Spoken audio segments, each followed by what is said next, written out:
చూసుకున్నట్లయితే సాక్షాత్ సీఎం రేవంత్ రెడ్డి గారే ఊహించని షాక్ అయితే ఇవ్వడం జరిగింది. సో ఉదాసీనంగా ఉన్న ఉద్యోగులను తొలగించాలని చెప్పేసి ఈయనే చెప్పడం అయితే జరిగిందనమాట. సో మీరు ఇక్కడ చూసుకోవచ్చు. మీరు ఇక్కడ చూసుకున్నట్లయితే సీజనల్ వ్యాధులపై అప్రమత్తంగా ఉండాలని అధికారులను ముఖ్యమంత్రి రేవంత్ రెడ్డి ఆదేశించారు. వైరల్ జ్వరాలు, డెంగ్యూ, చికెన్ గున్యా కేసులు పెరుగుదలపై సీఎం ఆందోళన వ్యక్తం చేశారు.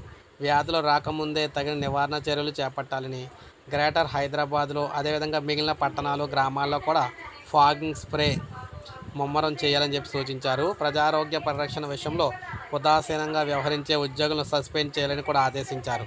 జీహెచ్ఎంసీ వైద్యారోగ్య శాఖ అధికారులు కలెక్టర్ సమన్వయంతో పనిచేయాలన్నారు. అన్ని జిల్లాల్లో కలెక్టర్లు, పంచాయతీరాజ్ శాఖ అధికారులు కూడా ప్రత్యేక కార్యాచరణ చేపట్టాలని చెప్పి సీఎం అయితే సూచించారన్నమాట. ఈ నేపథ్యంలో ఉదాసీనంగా వ్యవహరించే ఉద్యోగులను సస్పెండ్ కూడా చేయండి, కాకపోతే ప్రజల ఆరోగ్యాలు ఇంపార్టెంట్, ప్రజల ఆరోగ్యం కాపాడాలని చెప్పేసి ఈయనైతే చెప్పడం అయితే జరిగిందనమాట. సో ఈ విధంగా ఒక పక్కన ప్రజలకు, ఒక పక్కన ఉద్యోగులకు కూడా ఈయనైతే కీలక విషయాలు అయితే ప్రకటించడం జరిగింది. ఎందుకంటే తెలంగాణలో భయంకరంగా డెంగ్యూ, చికెన్ గున్యాలు, డెంగ్యూ, ఫీవర్లు అయితే భయంకరంగా పెరిగిపోతున్నాయన్నమాట. సో అందువల్ల ప్రతి ఒక్కరు కూడా ఒక లైక్ చేయండి, అందరికీ తెలుస్తుంది. సబ్స్క్రైబ్ చేసుకోవద్దు, మన ఛానల్ సబ్స్క్రైబ్ చేసుకోండి.